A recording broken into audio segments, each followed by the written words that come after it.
Hi hello ಎಲ್ಲರಿಗೂ ನಮಸ್ಕಾರ. ಎಲ್ಲರೂ ಹೇಗಿದ್ದೀರಾ? ನಾನು ರಶ್ಮಿ. ಎಲ್ಲರೂ ಚೆನ್ನಾಗಿದ್ದೀರಾ ಅಂತ ಅಂದ್ಕೊಂಡಿದ್ದೀನಿ. ನಾವು ಸಹ ಚೆನ್ನಾಗಿದ್ದೀವಿ.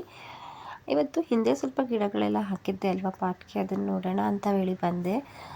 ಪುದೀನ ಗಿಡ ಅಂತೂ ತುಂಬಾ ಚೆನ್ನಾಗಿ ಬಂದಿದೆ. ಅದು ಯಾವಾಗಲೂ ಅಷ್ಟೇ ಕ್ಲೀನ್ ಮಾಡ್ಕೊತಾ ಇದ್ದರೆ ಚೆನ್ನಾಗಿ ಬರುತ್ತೆ. ಹಾಗೆ ಒಂದಲ್ಗೆನೂ ತುಂಬ ಚೆನ್ನಾಗಿ ಬಂದಿದೆ. ಸ್ವಲ್ಪ ಹಣ್ಣಾಗಿರೋ ಥರ ಕಾಣಿಸ್ತಾ ಇದೆ. ಇದನ್ನೆಲ್ಲ ಬಿಡಿಸ್ಬಿಟ್ಟು ಇವಾಗ ಅದಕ್ಕೆ ಬಿಸಿಲಿಲ್ಲ ಅಲ್ಲ, ಸ್ವಲ್ಪ ಎಲ್ಲ ಬಿಡಿಸಿ ಸ್ವಲ್ಪ ಬಿಸಿಲಲ್ಲಿ ಒಣಗಿಸಿ ಅದನ್ನು ಪೌಡ್ರ್ ಮಾಡಿ ಇಟ್ಕೊಂಡ್ರೆ ಬೆಳಿಗ್ಗೆ ಮಾರ್ನಿಂಗು ಮಕ್ಕಳಿಗೆ ಜೇನುತುಪ್ಪದಲ್ಲಿ ಕೊಟ್ಟರೆ ಮೆಮೊರಿ ಪವರ್ ತುಂಬಾ ಚೆನ್ನಾಗಿರುತ್ತೆ. ಈ ವೈಟ್ ದಾಸವಾಳ ಅಲ್ಲಿಂದ ಬಂದು ತೊಂಡೆಕಾಯಿ ಗಿಡ ಹಾಕಿದ್ದೆ, ಅದು ಸ್ವಲ್ಪ ಹಬ್ತಾ ಇದೆ. ತುಂಬಾ ಚೆನ್ನಾಗಿ ಬಂದಿದೆ. ನೋಡಿ ಎಷ್ಟು ಚೆನ್ನಾಗಿ ಹಬ್ಕೊಂಡು ಬರ್ತಾ ಇದೆ. ಮನೆ ಹತ್ರನೇ ತೊಂಡೆಕಾಯಿ ಗಿಡ ಈ ಥರ ಏನಾದರೂ ಚಿಕ್ಕ ಚಿಕ್ಕದು ತರಕಾರಿ ಎಲ್ಲ ಹಾಕ್ಕೊಂಡ್ರೆ ಹೆಲ್ಪ್ ಆಗುತ್ತಲ್ವ ಅಂತ ಹೇಳಿ ಹಾಕ್ಕೊಂಡಿದ್ದೀನಿ.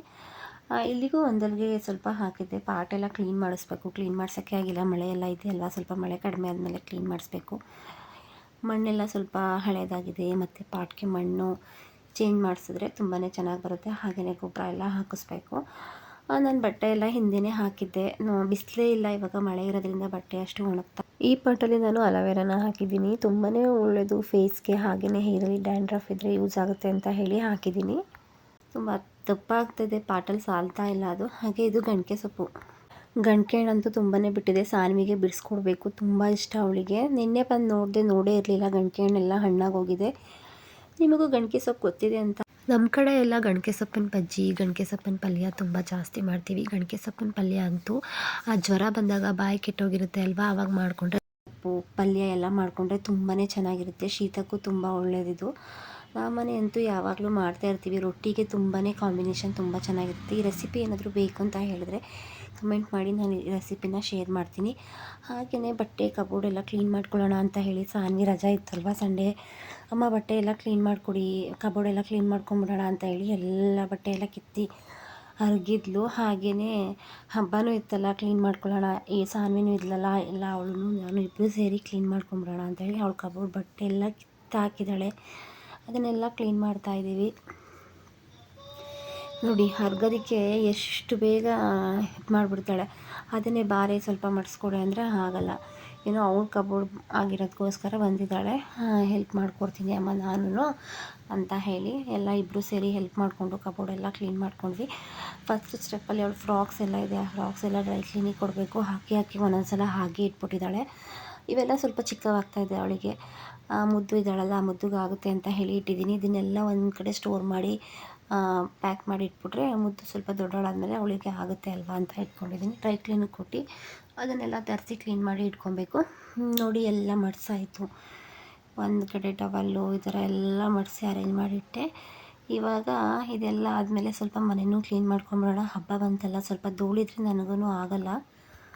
ಏನು ಮಾಡೋದು, ಆದ್ರೂ ಕ್ಲೀನ್ ಮಾಡಿಕೊಂಡು. ಧೂಳು ಅಂದರೆ ಸ್ವಲ್ಪ ನನಗೆ ಅಲರ್ಜಿ ಇರೋದ್ರಿಂದ ಧೂಳು ಆಗಲ್ಲ. ಆದ್ರೂ ಮನೆ ನೋಡೋಕ್ಕಾಗ್ತಿರಲಿಲ್ಲ, ತುಂಬಾ ಗಲೀಜಾಗಿತ್ತು. ಹಾಗೆಯೇ ಹಬ್ಬ ಬಂತಲ್ಲ ಅಂತ ಹೇಳಿ ಸ್ಕ್ರೀನೆಲ್ಲ ತೆಗೆದು ವಾಶ್ ಮಾಡಿ ಹಾಕಿದ್ದೆ. ಅದನ್ನೆಲ್ಲ ವಿಂಡೋಸ್ ಎಲ್ಲ ಹಾಗೆ ಧೂಳೆಲ್ಲ ಹೊಡ್ಕೊಂಡು ಕ್ಲೀನ್ ಮಾಡ್ತಾಯಿದ್ದೀನಿ. ಇವಾಗ ಸ್ವಲ್ಪ ಹಂಗೇ ಲೈಟಾಗಿ ಕ್ಲೀನ್ ಮಾಡ್ಕೊಂಡಿದ್ದೀನಿ. ನೆಕ್ಸ್ಟು ಇದೆಲ್ಲ ಮುಗಿಸಿ ಸ್ವಲ್ಪ ಹುಷಾರಾದಮೇಲೆ ಯಾರನ್ನಾದ್ರೂ ಕರೆಸಿ ಕ್ಲೀನ್ ಮಾಡಿಸಿದ್ರಾಯ್ತು ಅಂತ ಹೇಳಿ ಸುಮ್ಮನಾದೆ. ಇವಾಗ ನಾನೇ ಸ್ವಲ್ಪ ಲೈಟಾಗಿ ಹಂಗೇ ಕ್ಲೀನ್ ಮಾಡಿಕೊಂಡು ಸ್ಕ್ರೀನೆಲ್ಲ ಹಾಕ್ತಾಯಿದ್ದೀನಿ. ಸ್ಕ್ರೀನೆಲ್ಲ ವಾಶ್ ಮಾಡಿ ಹಾಕಿದೆ. ಆಲ್ರೆಡಿ 1 ಮಂತ್ ಮೇಲಾಗಿತ್ತು, 1 ಮಂತ್ 1.5 ಮಂತ್ ಆಗಿತ್ತು ವಾಶ್ ಮಾಡೇ ಇರಲಿಲ್ಲ.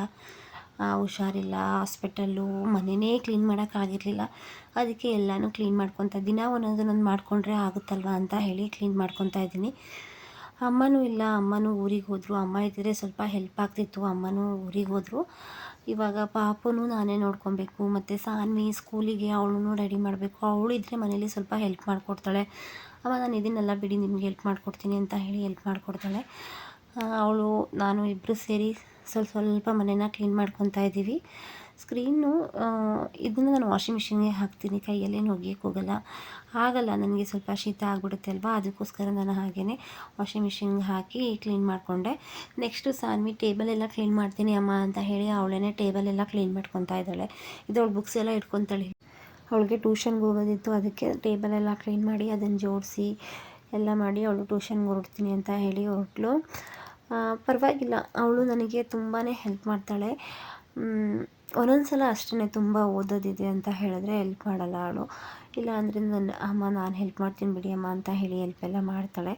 ಇವಳಿಗೆ ಸ್ವಲ್ಪ ಟೈಮೇ ಇರಲ್ಲ, ಅವಳು ಏನೋ ಒಂದೊಂದು ದಿನ ಅಷ್ಟೇ ಟೈಮ್ ಇರುತ್ತೆ, ಇಲ್ಲ ಅಂದರೆ ಅವಳಿಗೆ ಟೈಮ್ ಇರಲ್ಲ. ಬಂದ ತಕ್ಷಣ ಟ್ಯೂಷನ್ ಇರುತ್ತೆ, ಟ್ಯೂಷನಿಂದ ಬಂದು ಡ್ಯಾನ್ಸ್ ಕ್ಲಾಸು, ಡ್ಯಾನ್ಸಿಂದ ಮ್ಯೂಸಿಕ್ಕು, ಹೀಗೆ ಪಾಪ ಟೈಮೇ ಇರಲ್ಲ ಅವಳಿಗೆ. ನನಗೆ ಬೇಜಾರಾಗುತ್ತೆ, ಎಷ್ಟು ಬ್ಯುಸಿ ಆಗಿಬಿಟ್ಟಿದ್ದಾಳೆ ಈ ಏಜ್ಗೆ ಅಂತ ಅನಿಸುತ್ತೆ. ಅವಳಿಗೆ ತುಂಬ ಎಲ್ಲದರಲ್ಲೂ ಸ್ವಲ್ಪ ಇಂಟ್ರೆಸ್ಟ್ ಜಾಸ್ತಿನೇ ಇದೆ ಅವಳಿಗೆ. ಡ್ಯಾನ್ಸ್ ಅಂದರೆ ತುಂಬ ಇಷ್ಟ ಅವಳಿಗೆ. ಡ್ಯಾನ್ಸಲ್ಲಿ ನಾನು ಭರತನಾಟ್ಯಮ್ಗೆ ಕಳಿಸ್ತಾ ಇದ್ದೀನಿ ಅವಳಿಗೆ. ನೆಕ್ಸ್ಟ್ ಅವತ್ತೆಲ್ಲ ಕೆಲಸನೂ ಮುಗಿಸಿ ಹಾಗೆಯೇ ಸ್ವಲ್ಪ ಹಾಸ್ಪಿಟಲ್ಗೆ ಹೋಗೋದಿತ್ತು. ಹಾಸ್ಪಿಟಲ್ಗೆ ಹೋದ್ವಿ. ಏನಕ್ಕೆ ಹಾಸ್ಪಿಟಲ್ಗೆ ಹೋದ್ವಿ ಅಂತ ಹೇಳಿದ್ರೆ, ಸ್ವಲ್ಪ ನನಗೆ ಹಲ್ಲು ತುಂಬಾ ಪ್ರಾಬ್ಲಮ್ ಇತ್ತು.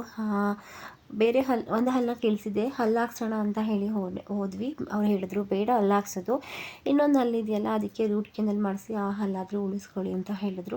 ಅದಕ್ಕೋಸ್ಕರ ರೂಟ್ ಕೆನಲ್ ಮಾಡಿಸೋಣ ಅಂತ ಹೇಳಿ ಹಾಸ್ಪಿಟಲ್ಗೆ ಹೋಗಿ ರೂಟ್ ಕೆನಲ್ನ ಮಾಡಿಸ್ಕೊಂಡು ಬಂದ್ವಿ. ನಿಮಗೂ ಅಷ್ಟೇ ಹೇಳೋದು ನಾನು, ಆದಷ್ಟು ಸ್ವೀಟ್ನ ಕಡಿಮೆ ತಿನ್ನಿ. ನೆಕ್ಸ್ಟು ಹಲ್ಲು ಸ್ವಲ್ಪ ಡ್ಯಾಮೇಜ್ ಇದೆ ಅಂತ ಹೇಳಿ ಹಲ್ಲನ್ನ ತೆಗ್ಸೋಕೆ ಹೋಗ್ಬೇಡಿ.